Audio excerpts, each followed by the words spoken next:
복되어서 2층, 3층 그리고 영상으로 예배드린 모든 성도들에게 크신 은혜가 임하길 주의 이름으로 축원합니다. 오늘 말씀의 제목은 귀신 쫓은 후 이 약 꼭 먹어봐, 이런 제목으로 좀 은혜를 나누겠습니다. 지난 시간 계속해서 예수님과 대립하는 이 바리새인들이 표적이라고 하는 걸 보여달라고 했죠. 기적과는 다른 표적, 기적에 거기에 플러스 알파로 상징적인 의미가 있다는 그 표적을 보여달라는 거예요. 예수님께서는 악하고 음란한 세대, 즉 하나님의 말씀을 떠나서 제 소견에 오른 대로 막 악하게 살고 또 하나님보다 여러 세상 것들을 더 사랑하고 그런 음란한 그 세상 사람들이 표적을 구한다고 지금 지적하신 거 아닙니까? 그러면서 주님께서는 저들에게 표적은 행치 아니하시고요, 오히려 표적 대신 두 가지 말씀으로 응대를 해주셨어요. 첫 번째가 예수님의 십자가와 부활을 예표하는 그 요나로 말씀을 해주신 거죠. 물고기 큰 뱃속에 들어갔다가 살아났던 그 요나를 말씀하셨어요. 두 번째로는 지혜의 왕, 그 솔로몬의 그 지혜의 말씀을 사모하면서 향품 중에서 최고의 향품, 그 커피, 그것 가지고 먼 길을 찾아온, 물론 은금도 다 가지고 왔지만 말이지, 그 스바의 여왕에 대한 구약의 말씀을 예화로 들려주셨던 것, 우리가 지난주에 이미 재미있는 말씀으로 한번 살펴봤었죠. 오늘 본문에도 지금 그와 연장선상에서의 말씀을 하고 계시는 것인데, 자, 우리가 살펴봐야 될 것은 표적을 구하는 그 서기관과 바리새인들에게 세 번째로 아주 등골 서늘해지는 예화로서 표적보다 이 말씀이 중요하다고 하는 거예요. 뭐가 더 중요하다고요? 표적보다 말씀이 더 중요하다고 하는 것을 깨우쳐 주시고자 하신 거예요. 그래서 오늘 43절 이렇게 말씀하고 있습니다. 더러운 귀신이 사람에게서 나갔을 때 물 없는 곳으로 다니며 쉬기를 구하되 쉴 곳을 얻지 못하고. 우리 예수님께서는 공생애에 3년의 사역 가운데 3분의 2가 치유와 축사 사역이었단 말이에요. 귀신을 쫓아내고 각종 질병을 고치는 그런 사역이었습니다. 또 예수님뿐만 아니었죠. 우리 믿는 제자들에게도 예수의 이름으로 귀신을 쫓아내는 표적이 따를 것이라고 약속의 말씀을 해주셨지 않습니까? 우리 한번 마가복음 16장 17절 보도록 하십시다. 믿는 자들에게는 이런 표적이 따르리니 곧 그들이 내 이름으로 귀신을 쫓아내며 새 방언을 말하며. 따라서 여러분, 우리는 귀신 앞에서는 쫄 것이 없습니다. 절대 두려워 말고 이런 마가복음의 말씀대로 그 귀신, 사탄, 마귀를 예수의 이름으로 물리치길 주의 이름으로 축원합니다. 그러기 위해서는 먼저 말씀으로 결박을 해야 돼요. 말씀이 살아 역사할 수 있도록 그 말씀으로 결박하고 예수의 이름으로 대적을 하면서 쫓아내야 되는 거죠. 그런 순서, 절차가 있는 거예요. 그냥 아무렇게나 그냥 하는 게 아니라. 자, 그런데 그 더러운 귀신이 사람에게서 쫓겨나가 어디로 갔다고 했습니까? 물 없는 곳을 다니며 쉬기를 구했다고 했어요. 성경에서는 물은 하나님의 말씀을 의미합니다. 또 물가로 나오라, 내 곁에 서라, 내 목마른 것을 내가 채우리라. 이렇듯 생수의 근원 되시는 예수 그리스도를 의미하는 것이죠. 할렐루야. 무엇보다도 물은 일단 깨끗하게 씻는 작용을 하지 않습니까? 씻는 작용. 그러니 예수님이 명한 대로요, 이 더러운 귀신이야말로 무엇보다도 필요한 게 그 더러움을 씻는 물일 텐데, 이 귀신은 이상하게도 물을 싫어해요. 물을 싫어해요. 그래서 여러분, 귀신 들린 사람들은요 도대체 씻지를 않아요. 얼마나 더러운지요. 냄새나고 말이죠. 여러분, 우리나라 귀신은요 주로 어디 사는 줄 아세요? 뭐 전설 따라 삼천리나 아니면 전설의 고향 같은 데 보면 그 무덤가에 가서 살잖아요. 무덤가에. 그런데 이 유대인들은 귀신이 물 없는 광야를 근거로서 살면서 활동한다고 생각을 했어요. 그도 그럴 것이, 우리 예수님께서 광야에서 40일 동안 금식하실 때 사탄이 나타나가지고 감히 예수님을 3번이나 그렇게 시험을 하지 않았습니까? 그러니까 지금 어떤 사람 속에 들어갔다가 나온 귀신이요, 물 없는 광야에 갔는데 거기서 쉴 장소를 찾다가 쉴 곳이 없는 거예요. 왜냐? 그 광야는 이미 세례 요한이 회개하라, 천국이 가까웠느니라 이렇게 복음을 선포하지 않았습니까? 그래서 회개의 복음으로 그 광야가 접수당해 버렸단 말이에요. 또 예수님께서도 40일 동안 금식을 하실 때 그 광야에서 생명수 되시는 말씀을 선포하시면서 사탄을 3번이나 쫓아내면서 일망타진하지 않았습니까? 그리고 또 그 후에 12제자를 부르신 다음에 저들을 파송하실 때도 마찬가지였어요. 천국 복음을 선포케 하시면서 말이죠, 더러운 귀신을 쫓아내며 모든 병과 모든 약한 것을 고치는 권능을 저들에게 아주 장착해 주신 거예요. 할렐루야. 그러니 온통 그 제자들이 다니는 사방천지에 다 하나님의 천국의 말씀이 선포되고 아주 가득 차게 되어진 거죠. 특히 귀신의 본거지 그 광야, 그 메마른 땅, 고통의 땅, 그곳에 하나님의 말씀이 들려지면서 그야말로 그 광야가 미드바르가 되어진 거예요. 미드바르. 여러분, 광야는 히브리어로 이 미드바르라고 하는 것인데요, 미라고 하는 것은 뭐뭐로부터 나온다라는 뜻이고요, 드바르는 다바르와 같은 말인데 말씀이란 뜻입니다. 즉 광야, 미드바르는 하나님의 말씀이 나오는 곳, 그야말로 그 광야가 오히려 하나님의 말씀을 잘 듣는 장소가 되어졌다, 이런 말입니다. 그러니 여러분, 귀신 쪼무레기들이 그 좋아하는 광야에서 쉴 수가 없는 거예요. 온통 말씀 천지가 되었으니 말입니다. 그래서 아이고 안 되겠다, 아유 집 떠나는 게 너무 고생이야, 야 이거 안 되겠어, 그러면서 어쩌면 이렇게 세상이 급변하는지 모르겠다고, 아유 가야겠어, 옛날에 나왔던 그 집으로 좀 돌아가야 되겠다고 하면서, 그래도 뭐니 해도 내 집이 좋지, 그래가면서 가자고, 그러면서 자기가 나온 집으로 다시 돌아가 버린 거 아니겠습니까? 그런데 웬걸, 거기에 갔더니 집이 그냥 이사를 싹 가버리고 온통 모든 것들이 다 청소되어져 가지고 깨끗하고 널찍하면서 또 거기다가 집안이 수리까지 싹 되어 있는 거예요.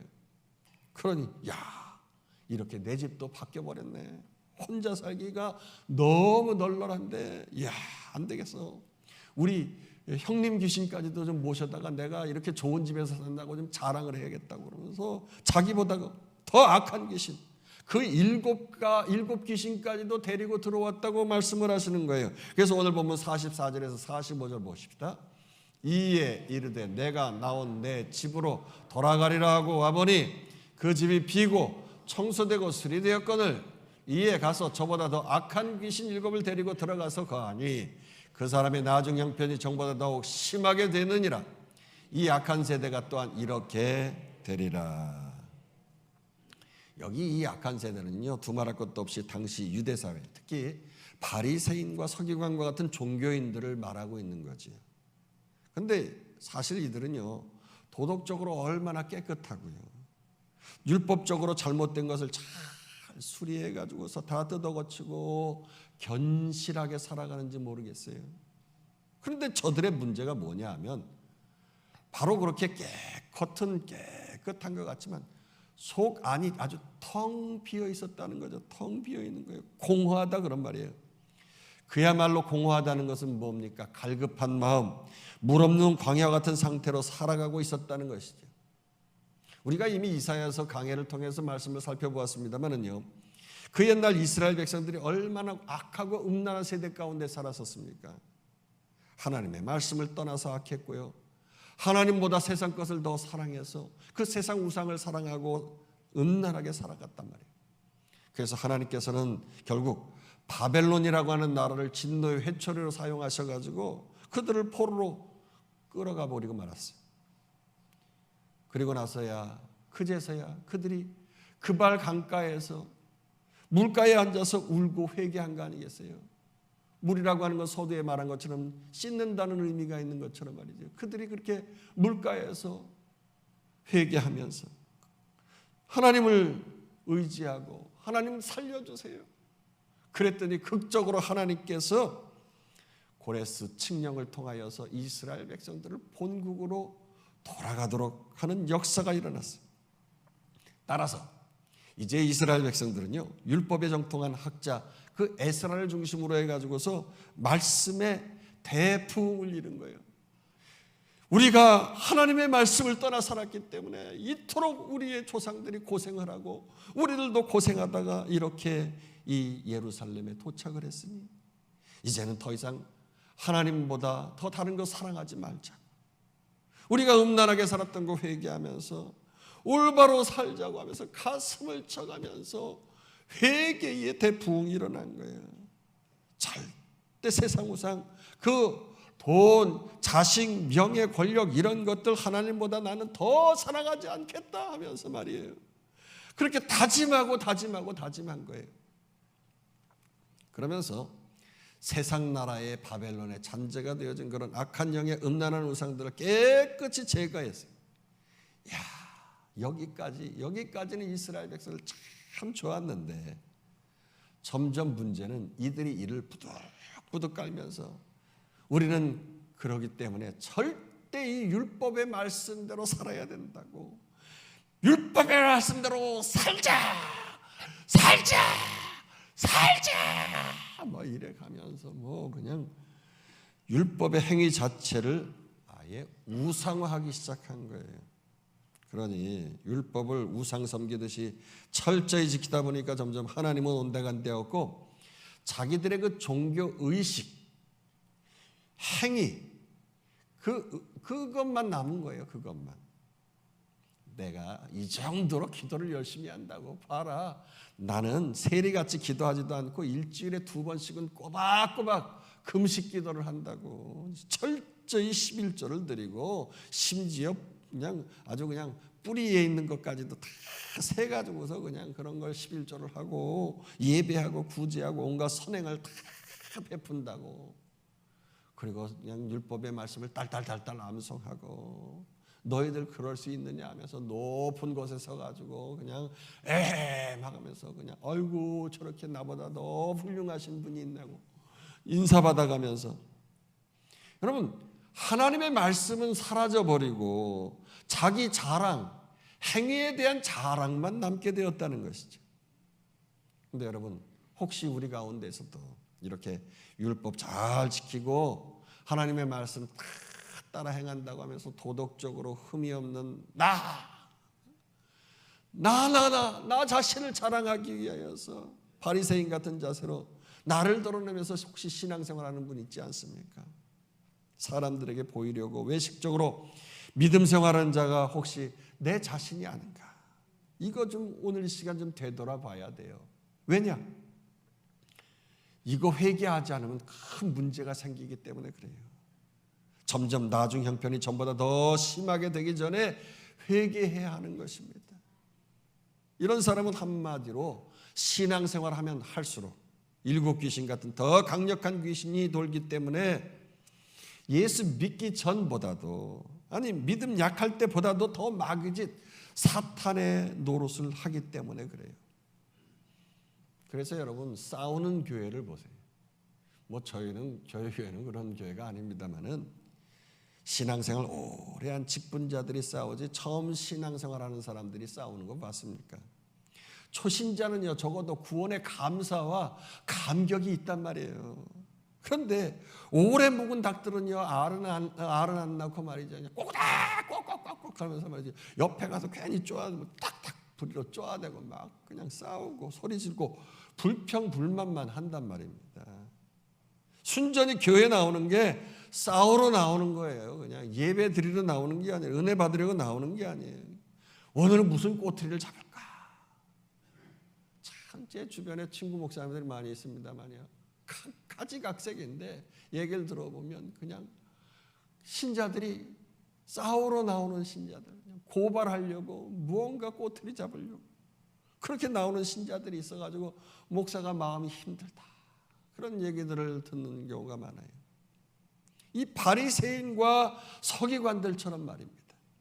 그래서 세상 안 믿는 사람들보다 더 싸우면 싸웠지 덜하지는 않아요. 여러분, 세상 사람들은 싸우다가요 술 한 잔 먹고 술김에 야 이거 봐. 아유 내가 지난번에 그냥 너무 그냥 내가 그냥 실수했어. 그냥 미안하다 미안해. 아유 그냥 내가 사과하니까 이거 잊어봐. 뭐 그러면서 술김에라도 그냥 그렇게 화해하잖아요. 응? 그런데 신앙생활 오래 한 사람들은요, 술을 안 먹으니까 도대체 그냥 한번 싸웠다면 그냥 풀어질 생각을 안 하는 거예요. 풀어질 생각을. 세상 법정까지 가고 진흙탕 싸움을 하고 멱살잡이하고요. 여러분, 그래서 이런 문제를 해결하는 방법은 아주 딱 한 가지가 있는데요. 에베소서 5장 17절에서 18절에 이렇게 말씀합니다. 그러므로 어리석은 자가 되지 말고 오직 귀의 뜻이 무엇인가 이해하라. 술 취하지 말라. 이는 방탕한 것이니 오직 성령으로 충만함을 받으라. 싸움을 멈추고 원수까지 사랑하려면요, 술에 취하지 말고 성령에 취하라는 거예요. 할렐루야. 성령에 취해야 된대요. 맨정신으로는 절대 죽었다가 깨도 부활을 골백번 해도 원수는 원수일 뿐이란 말이에요. 오직 나는 죽고 예수로만 가득 채워져야지. 예수의 영, 그 성령으로 충만해져야죠. 우리의 나중 형편이 이전보다 더욱더 복되고 형통하고 하나님 나라와 의 아름다운 관계를 이루면서 살아가게 될 줄로 믿습니다. 그래서 우리 예수님께서 이런 말씀을 하신 거예요. 물과 성령으로 거듭나라고 말입니다. 바리새인 중에 한 사람이었던 니고데모가 예수님을 밤에 몰래 찾아와 가지고 당신의 표적을 보니까 메시아입니다 라고 했을 때 우리 예수님께서 저에게 뭐라고 했는지 아십니까? 요한복음 3장 5절에 이렇게 말씀하고 있어요. 읽어보십시다. 예수께서 대답하시되 진실로 진실로 내게 이르노니 사람이 물과 성령으로 나지 아니하면 하나님의 나라에 들어갈 수 없느니라. 물과 성령, 즉 물이라고 하는 말씀이에요. 성령은 성령. 말씀과 성령으로 거듭나야만이 하나님 나라에 들어갈 수 있다는 거예요. 그렇습니다. 말씀 충만, 성령 충만. 이 두 가지는 항상 세트로 가게 되어 있어, 쌍으로 가게 되어지는 거예요. 할렐루야.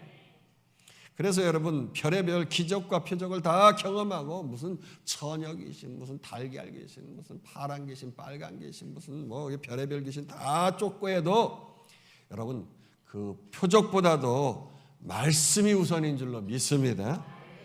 표적만 행하고 말이죠, 뭐 축사만 행하고 진리의 성령 그 말씀으로 채워지지 않으면 순간 거기에 텅 빈 자리에 악령이 채워지는 거예요. 악령이.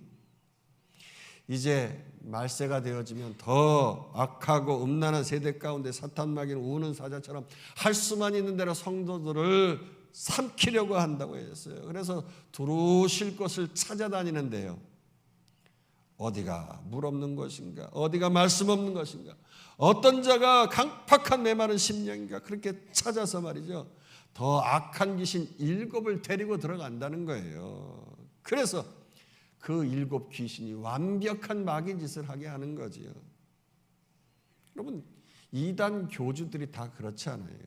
처음에는 귀신을 쫓아내고 병도 고치고 대단했는데 교회 안에서 집사로 평신도부터 집사 되고 장로 되어지고 충성하고 막 신유의 역사, 은사들이 나타나고 하니까 어느 순간부터는요, 점점 말씀을 떠나면서 말이죠. 봐라, 내가 이런 대단한 사람이지. 막 축사 사역에만 막 몰두하고 자기 자랑, 자기 의만 막 드러내면서 말이죠. 행위만 자랑하다 보니까 그런 사람들이 박태선 교주가 되어지는 거고, 문선명 교주가 되고, 이재록이 되고, 정명석이 되고, 이런 악하기 짝이 없는 이단 교주들이 되는 거 아니겠습니까? 그렇습니다, 여러분. 무조건 귀신 쫓겠다고 그 사람 데리고 기도원 찾아가고 무슨 뭐 축사 사역 찾아가고 해서는 안 되는 거예요.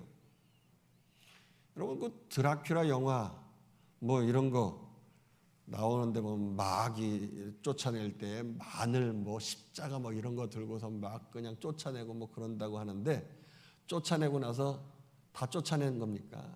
아니에요. 이전보다 더 큰 아주 7 귀신이 들기 때문에 여러분, 그 드라큘라 1이 나오고 나서 2가 또 나오잖아요. 그래요. 엑소시스트 1 나왔는데 그 다음엔 또 2가 나오는 거예요. 더 악한 귀신이 들려가지고요. 그렇습니다. 영적 세계에는요, 이 중간지대라고 하는 게 없는 겁니다. 귀신 내쫓았으니까 이제 아무것도 없는 그런 중간지대가 없다는 거예요. 악령 아니면 성령이라는 거죠. 내가 하나님의 사람인가 악령의 사람인가, 이거 우리가 기억해야 돼요. 성령으로 가득 채워지지 않으면 곧바로 악령이 더 이전보다 더 강한 7마리의 악한 귀신이 들어오는 것이에요. 아휴, 나는 아무리 생각해봐도 성령의 사람도 아니고 뭐 그렇다고 내가 귀신 들린 사람도 아니고 뭐 그러니까 뭐 나는 중간에 있는 사람이지 뭐. 절대 아닙니다. 오히려 우리 주님께서는요, 오히려 차지도 덥지도 않은 심령은 제일 싫어하신다고, 우엑 하고 토해버리신다고 그렇게 말씀하셨잖아요. 또 여러분, 특히 중요한 것은 이 타종교처럼 말이죠, 뭐 무념, 무상, 무욕 뭐 이런 거 말하는 거 있잖아요. 이런 타종교에서 하는 그런 널널한 빈집이 되어지면 귀신이 친구들 데리고 더 와요. 7 귀신이 좋다고 득실득실 달려드는 거예요. 그래서 함부로 뭐 마음을 비운다고 뭐 명상한다고 요가한다고 뭐 그런 데 쫓아다니고 뭐 그러면 안 돼요. 우리 예수 믿는 사람들은요, 안 돼요. 그저 우리의 그 갈급한 영혼에 영원히 목마르지 아니하는 생명의 생명수 말씀으로 채워야 될 줄로 믿습니다. 그래서 이 말씀을 채우기 위해서 예배가 중요한 것이고요. 예배뿐만 아니라 성경 공부나 그 밖에 말씀 가까이 하는 이러한 삶을 살아갈 수 있도록 우리 아이들에게도 우리 말씀 학교, 성경 또 읽기 학교 이렇게 하면서 말씀을 가까이 접해야 되는 거예요. 또 축사 사역만 하고 귀신만 내쫓고 또 요즘은 여러 가지 정신과 약도 먹고 하는데 그게 다가 아니에요. 약도 먹고 귀신도 내쫓고 해야 되지만 거기에다가 구약과 신약이라고 하는 이 약을 또 꼭 먹어야 되는 거예요. 할렐루야. 그래서 말씀의 생수로 가란 마음, 이 상처난 마음, 이 죄악된 마음, 말씀 따라 다 말씀에 비춰보니까, 말씀의 거울로 비춰보니까 이게 내가 잘못 살았구나, 내가 부족했구나, 그러면서 회개하고 깨끗함을 얻고 내 마음을 다시 뒤집어 엎어서 위로부터 내려주시는 성령을 다시 한번 채움받기를 주의 이름으로 축원합니다. 그래야 성령으로 살아야 날마다 새롭게 살아갈 수가 있는 거예요. 그 성령께서 때마다 일마다 주의 말씀을 생각나게 하시고 순간순간 말씀이 나를 이끌어 주시기 때문에 그래요. 병들면 치유의 말씀이 생각나게 해주시고, 두려우면 담대한 말씀이 생각나게 해주시고, 가난하면 축복의 말씀이 우리를 이끌어 주실 수 있도록 깨우쳐 주시는 줄로 믿습니다. 그러니까 영적 전쟁의 실탄과 같은 전쟁에서 이 총알이 없으면 아무리 빈총 들고 싸우려고 해봐야 승리를 할 수가 없는 거예요. 말씀의 총알을 그득 담고 있어야 그때그때 필요에 따라서 총알로 쏘아서 말이죠, 사탄을 물리쳐야 되는 거예요. 할렐루야. 그래서 우리는 오직 말씀 충만, 성령 충만. 자, 이 시간에 한번 따라해 봅시다. 말씀 충만, 성령 충만. 이렇게 하는 거예요. 한번 시작. 말씀 충만, 성령 충만. 아이고 잘하시네요. 근데 목소리가 좀 작아. 다시 한번 시작. 말씀 충만, 성령 충만. 그래요. 우리가 이 광야 같은 악하고 음란한 세상 가운데서 우리와 우리의 자녀들이 크게 승리하며 살아갈 수 있는 것은 바로 말씀 충만, 성령 충만. 이게 필요한 거예요. 이것밖에 없어요. 나의 가장 가까운 형제 자매, 부모 형제들부터 성령 충만, 말씀 충만으로 좀 이걸 채워야 되는 거예요. 생각해 보세요. 아파트에 50가구가 지금 살고 있어. 그런데 우리 집에는 가득 채워졌는데 옆에 집, 윗집, 아랫집, 그 밑에 집 뭐 할 것 없이 49개 집이 다 텅 비었다고 생각해 보세요. 아이고, 아파트 들어갈 때부터 썰렁하기 시작한 거예요. 엘리베이터 타기 시작하면 덜덜덜 떨리는 거예요. 어휴, 이게 다들 비어가지고서 그냥 집값 알로는 건 그건 고사하고 이거 완전히 그냥 폐허가 되는 거예요. 폐허집이라고요. 거기에서 살려면 여러분 살겠어요? 무서워가지고 더 힘들잖아요. 살벌한 거예요. 그런데 웬걸 지금 예수님께서 악령과 성령 그리고 표적보다 말씀이라고 하는 이 중체대한 말씀을 하고 계시는데, 아니 우리 예수님이 이러고 계실 때가 아닌 것 같아요. 가족들이 더 말씀이 더 시급한 거예요. 더 시급한 거예요. 지금 예수님 가족들이 문 밖에 찾아와서 예수님의 사역을 지금 방해하고 있잖아요. 한번 보도록 하십니다. 46절 47절. 예수께서 무리에게 말씀하실 때 그의 어머니와 동생들이 예수께 말하려고 밖에 섰더니 한 사람이 예수께 여짜오되 보소서 당신의 어머니와 동생들이 당신께 말하려고 밖에 서 있나이다 하니. 지금 마태는 이 마태복음에서 식구들이 무슨 말을 하려고 찾아온 것처럼 그렇게 기록을 하고 있습니다만은, 동일한 사건을 기록한 마가는 예수님이 미쳤기 때문에 붙들려고 온 것이라고 말하고 있어요. 그것도 일가 친척을 다 총출동해서 말입니다. 우리 한번 마가복음 3장 21절 읽어볼까요? 예수의 친족들이 듣고 그를 붙들러 나오니 이는 그가 미쳤다 하밀러라. 31절 볼까요? 그때 예수의 어머니와 동생들이 와서 밖에 서서 사람을 보내어 예수를 부르니. 자, 예수님 어머니와 동생들이 있다고 했는데 이 동생들이 마태복음 13장 55절에 이름이 쭉 기록이 되어졌어요. 읽어봅시다.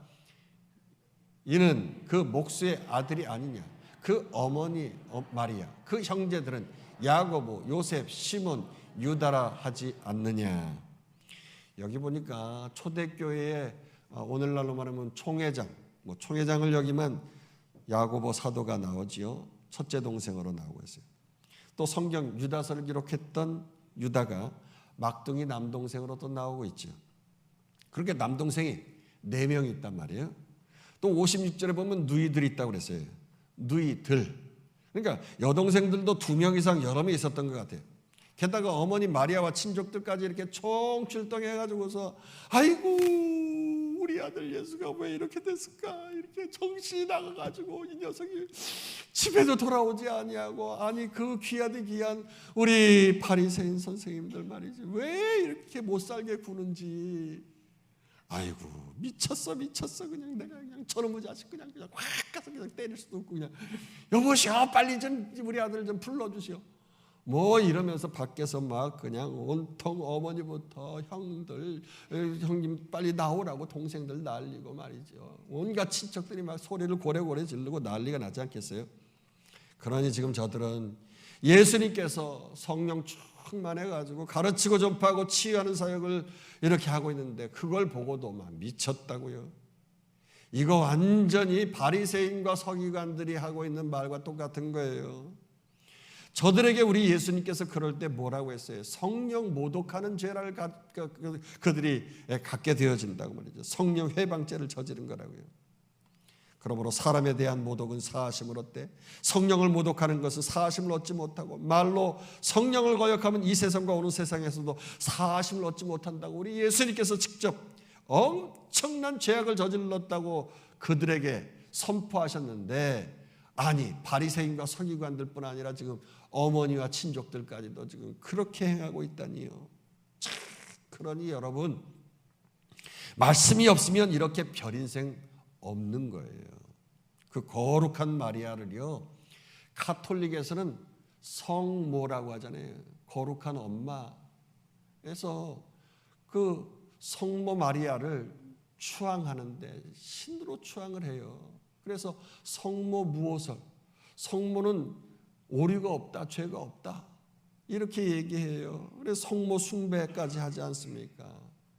그래서 모든 죄를 예수님께 직접 구하지 않고 성모에게 구하게 되어지면 성모가 아들 용서해 줘 해가지고 대신 이렇게 하면 더 쉽게 죄가 용서된다고 하죠. 성모 마리아에게서 빌고 그러는 거예요.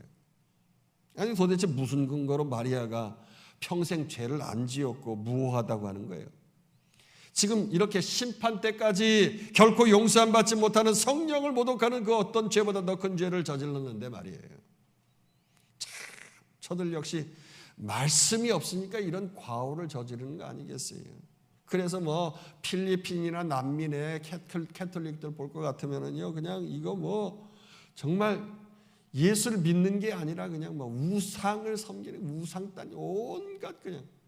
그래서 성상들 캐톨릭에 가면은 그 건물 위에다가 여러 그 성상 거룩한 사람들을 만들어 놓고, 이 사람은 뭐 임신하게 하는 사람, 이 사람은 뭐 복을 주는 사람, 이 사람은 뭐 건강하게 하는 사람, 뭐 그러한 신부들을 그렇게 추앙을 해가지고서 신으로 섬기잖아요.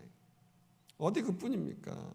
이 로만 캐톨릭이 온갖 귀신 우상을 섬기는데, 한국의 로만 캐톨릭 같은 경우에는 말이죠, 정말 귀신을 그냥 아예 모셔요. 귀신을 성당에서 제사 때만 되어지면, 뭐 명절 때만 되어지면 아예 제사상 차려놓고 수박 잘라놓고 뭐 사과 잘라놓고 뭐 이렇게 해가지고 막 해놓고 다들 술 돌리고서 이렇게 하면서 제사 드린다고요.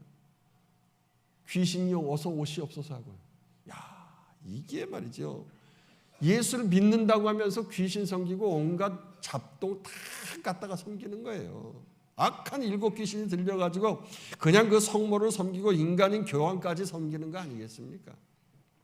이거 여러분 절대 성경적이지 않단 말이에요. 아니, 어머니 마리아가 정말 누군데 어떻게 이 지경까지 됐냔 말이에요. 30여 년 전에 천사 가브리엘이 나타나가지고 임신을 고지했다는, 수태 고지, 아들을 낳을 것이라고 그런 꿈과 환상을 보았어요. 근데 아들을 낳을 때 그냥 남녀와의 관계가 아니라 성령을 통하여서 임신한다고 하는 엄청난 성령 체험까지 한 거예요. 심지어 가나의 혼인잔치에 가가지고 하인들에게 우리 아들 예수니가 시키는 대로 너희들 꼭 해라. 뭘 시키든지. 그 하인들이 물을 가서 떠다가 줘서 물이 포도주로 변하는 기적을 맛볼 수 있도록 어머니가 마리아가 그렇게 기적의 표적을 일으키게 했고, 그의 눈으로 그 기적을 똑똑히 보지 않았습니까? 근데 마리아는 그것으로 그만이었단 말이에요. 거기서 그 신앙이 멈췄은 거예요. 그냥 꿈과 환상, 성령 체험과 기적과 표적, 그것으로 신앙이 머무른 거예요. 그도 그럴 것이 마리아는 일찍이 남편 요셉을 잃고 먹고 살기 급급하다 보니까 무슨 말씀 볼새가 어디 있어요. 그냥 큰아들 예수가 목소리를 하면서 어머니와 동생들까지, 그러니까 10여 명 되어지는 대가족을 먹여 살리려니까 얼마나 가족들이 어려운 삶을 살았겠어요. 어머니로서 자식 더 그냥 한 달에도 더 먹여 살려야 되니 얼마나 마리아가 힘들었겠냐고요. 근데 어느 날 그래도 보탬이라도 주었던 그 아들 예수가 말이죠, 본격적으로 사역에 뛰어들면서 집안일은 돌보지도 않고 말이죠, 도대체 무슨 일을 하고 다니는지, 무슨 일을 전하는지 도통 알 수가 없는 거예요. 거기다 가끔 들리는 소식은 말이죠, 바리새인들과 헤롯 당들이 예수를 죽이려 한다고 하니까 아이고 이놈의 자식이 그냥 애비에 그냥 어머니 가슴에 못을 박는 거예요. 어디 가서 죽으면 어떻게 하냐 뭐 이러면서 그냥 마음이 막 불안해지죠. 그렇다고 어머니 마리아가 일일이 아들을 다 따라다닐 수도 없고 말이죠. 그 예수의 말씀을 그렇다고 계속 들을 수도 있는 것도 아니고. 그러니까 그저 마리아는 말씀은 없이 예전에 체험했던 그 엄청난 성령 체험과 가나의 표적, 그게 신앙의 전부였다는 거지요. 그런 그 결과가 어떻게 됐습니까? 3년도 못 가가지고서 아들 예수가 메시아임을 전혀 인정치 않고 오히려 미친 사람 취급한 거 아니겠습니까? 그래서 여러분, 체험과 기적 가지고는 절대로 끝까지 신앙생활 할 수가 없다고 하는 것이에요. 요한복음 16장 8절에서 11절을 보면 뭐가 죄인지 뭐가 의인지 무슨 심판을 받게 되는지 진리의 성령께서 말씀으로 순간순간 깨우쳐 주시고 책망도 해줘야 되는데 성령이 없으면 그럴 수가 없다는 거예요. 왜? 깨닫게 할 말씀이 없으니까 그런 거예요. 여러분, 성령은 영이시기 때문에 우리 예수님처럼, 실제적인 예수님처럼 사람의 몸을 입고 우리의 옆에서 말이죠, 우리 안에 거할 수가 없는 거예요. 이 성경이라고 하는 것은 성령의 감동으로 쓰여졌거든요. 하나님의 감동으로. 그 구약과 신약, 그 약속에 있는 말씀을 우리가 깊이 성령의 감동으로 되어진 말씀을 묵상하고 생명의 양식처럼 말이죠. 이걸 꿀꺽꿀꺽 먹고 마음에 담을 때 그 진리의 성령께서 그 말씀과 함께 우리 안에 거하게 되는 줄로 믿습니다. 그래서 성령 충만과 함께 이 말씀 충만이 중요한 거예요. 할렐루야. 성령 충만, 무슨 충만? 성령 충만, 무슨 충만? 성령 충만, 무슨 충만? 그래요. 성령 충만, 이 말씀 충만이에요. 어떤 사람은 말씀만 중요하다고 해가지고 그냥 훈련 그러면서 말씀 훈련만 중요하게 생각하는데, 그러면 바리새인처럼 예수님을 죽이는 거예요. 예수님을 죽여요. 내 공부 학식 머리 가지고 이거 죽이는 거예요. 또 반대로 기적과 체험만 있으면 그게 다라고 하면서 말씀 없이 예수님이 미쳤다면서 성령 사역을 회복만 놓는 것이 될 수 있어요. 별 이상한 희한한 미신짓거리 해가면서 이단 교주처럼 그렇게 하는 거죠. 여러분, 성령 사역은 절대 그런 거 아니에요. 그래서 본문에 주님께서는 이런 마리아를 비롯해서 자신의 육신의 가족이 찾아왔지만 저들과 분명한 선을 그으면서 말씀하신 거예요. 그래서 48절에서 49절 읽어봅시다. 말하던 사람에게 대답하여 이르시되 누가 내 어머니이며 내 동생들이냐 하시고 손을 내밀어 제자들을 가리켜 이르시되 나의 어머니와 나의 동생들을 보라. 아니, 연로한 어머니와 불쌍한 동생들이 찾아왔는데 어떻게 이렇게 기쁘게 마중하지도 않고요 외면할 수가 있습니까? 이거 사람의 도리 아니잖아요. 그러나 그 사람 안에 말씀이었고 물과 성령으로 거듭난 인생이 아니면, 여러분, 우리 믿음의 사람들 신앙생활할 때 바짓가랑이 잡아서 영적인 길을 방해한단 말이에요. 단순히 영적인 코드가 맞으면 괜찮은데 코드가 안 맞을 때는 육신의 가족은요 평생 내가 영적인 길을 방해한다고요.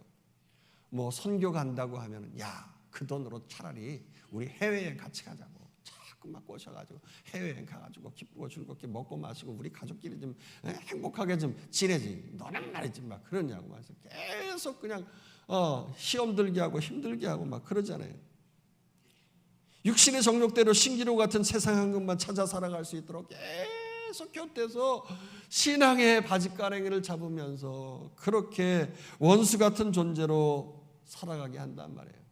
그래서 원수가 따로 없다고 우리 주님 말씀하고 있잖아요. 마태복음 10장 36절 37절 시작. 사람의 원수가 자기 집안 식구리라.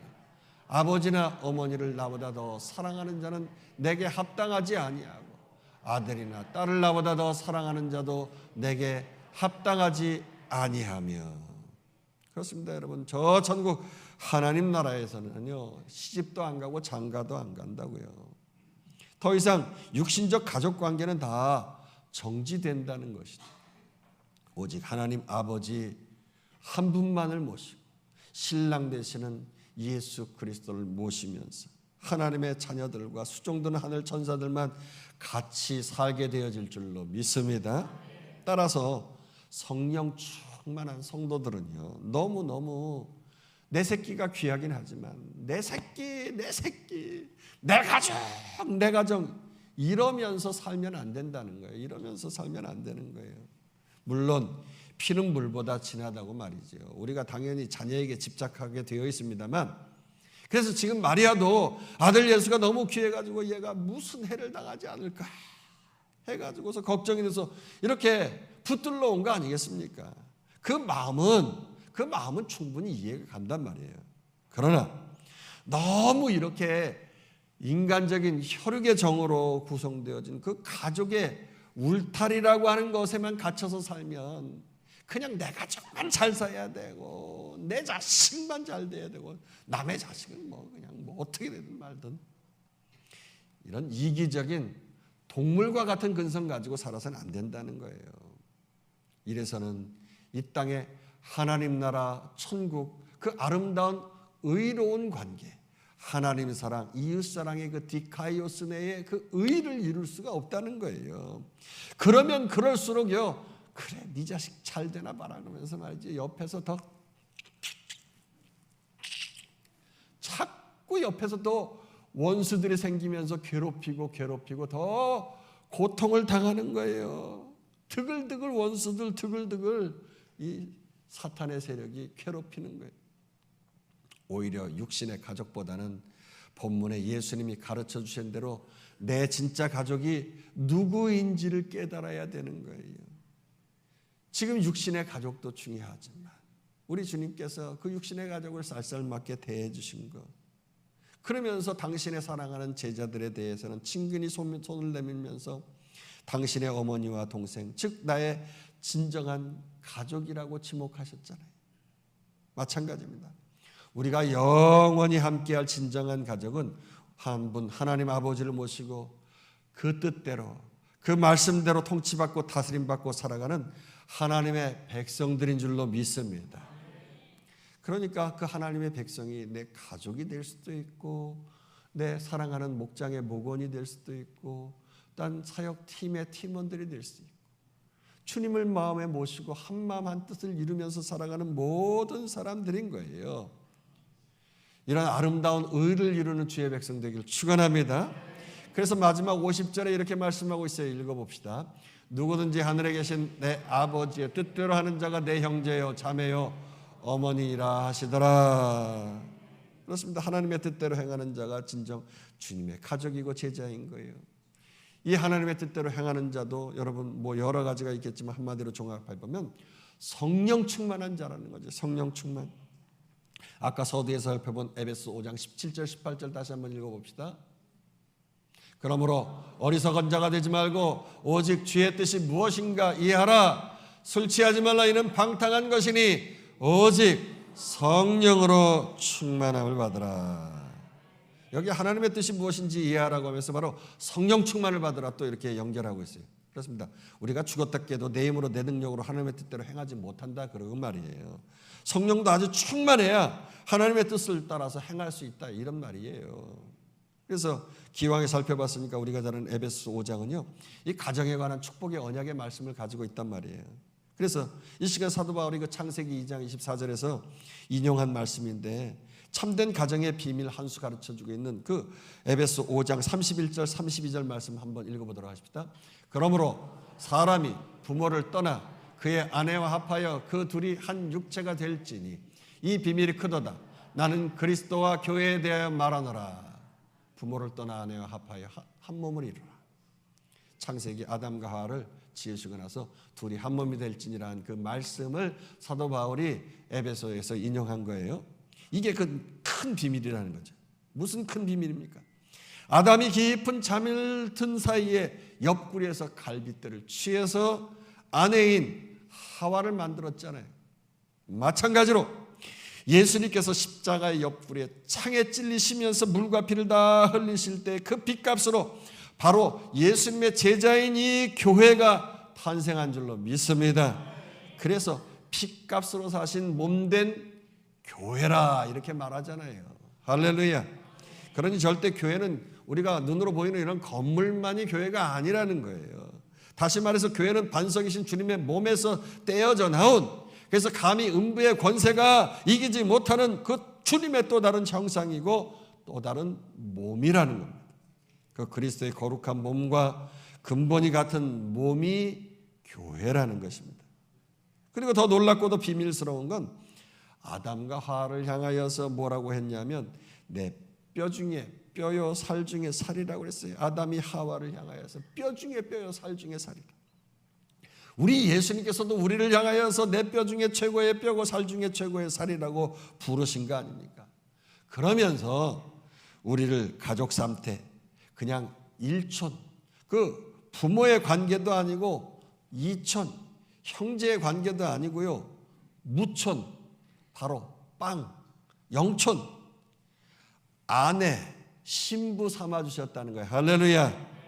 그리고 그 신부를 향하여 몸된 교회를 향하여서 아가페의 사랑, 그 엔드레스 러브, 영원한 사랑, 끝없는 사랑을 해 주시기로 작정하신 거예요. 할렐루야.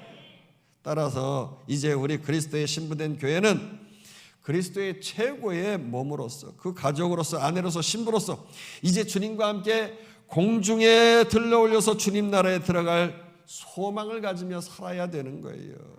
그 날추를 영접하고 영원히 주님과 함께 한 집에서 영원토록 행복하게 살 것을 꿈꾸며 살아야 하는 거예요. 그러니 여러분, 이 신앙생활이라고 하는 건 기쁘고 말할 수 없는 행복인 거 아닙니까? 그냥 신랑 신부처럼 깨가 쏟아져야 되는 거예요.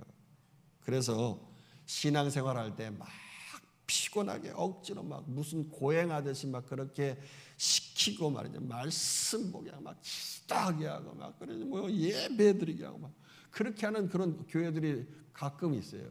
그건 진정한 기독교가 아니에요. 여러분, 신랑 되시는 예수님께서는 우리와 함께 거하시려고 매일 문 밖에 서가지고 두드리시면서 말이죠, 우리를 찾고 있는 거예요. 깨가 쏟아지기를 원하시면서 말이에요. 그분은 마음 문을 열고 우리가 주의 말씀 듣고 묵상하고 순종하며 말씀으로 나의 가라앉은 심령, 생수가 가득 채워질 수 있도록 준비하면서 나아가기만 하면 행복한 삶을 살아가는 거예요. 할렐루야. 그래서 삶에 감사가 넘치고 기쁨도 넘치고 축복된 말씀, 그냥 우리 주변의 가족과 함께 이웃과 열방과 세계에 말이죠, 철철철 풍성하게 흘러 넘치면서 저들 역시 새로운 그 말씀으로 가라지 아니할 수 있도록, 생수로 넘칠 수 있도록 변화시켜 나가는 것이 우리가 해야 할 일 아니겠어요? 지금 예수님의 가족들도 그랬단 말이에요. 어머니 마리아는 모두가 떠나갔던 그 십자가의 자리를 지키면서 끝까지 십자가상에서 그 귀한 가상칠언 마지막 그 7마디의 말씀을 아주 똑똑히 가장 가까이에서 들었단 말이에요. 근데 마리아를 예수님께서 제자인 요한이 부탁을 한 거예요. 사랑하는 내 어머니라고 잘 부탁한다고 요한에게 말이지. 고통 중에도 어머니를 향한 효성이 지극했단 말이에요. 그러면서 다 이루었다 하시고 운명하셨을 때 그 말 한마디에 그냥 어머니의 마음이, 게임이 끝나버린 거예요. 그냥. 할렐루야. 마리아는 그때 이후로 말씀 충만하게 변화된 거예요. 할렐루야. 야고보를 비롯한 동생들도 마찬가지죠. 정말 주님으로부터 흘러넘치는 그 말씀으로 저들이 언제 그랬는지 변해버렸는데, 야, 우리 형이 미쳐버렸어 막 그러면서 여기 가서 저기 가서 막 미쳤다고 떠벌리고 말이죠. 함부로 입을 놀렸는데 그 동생이요, 이제 입에 재갈을 물리고 말씀 충만하라. 야고보서 3장 3절에서 구구절절한 말씀으로 선포하면서 야고보 사도가 되어진 거 아니겠어요?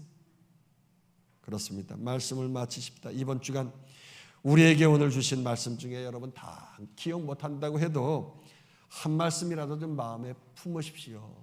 말씀 충만, 성령 충만, 그건 남는데 뭐 그거라도 남으면 좋아요. 말씀의 통치와 다스림 받고 살아가기를 주의 이름으로 축원합니다. 그냥 이 교회 현관문 나갔을 때 그냥 다 그냥 까먹어버리고 하여가지고 뭔 말 했나 그러지 말고, 이 시간 들려주신 이 말씀 나의 생명의 자양분이다 생각하고 말이지, 생명수로 여기고 필요한 지혜도 얻고 풍성한 열매 늘 얻어가면서 우리의 삶 속에서 말씀의 능력이 이번 한 주간 풀어져 나오는 복된 우리와 우리의 자녀 되길 주의 이름으로 축원합니다. 축원합니다. 축원합니다.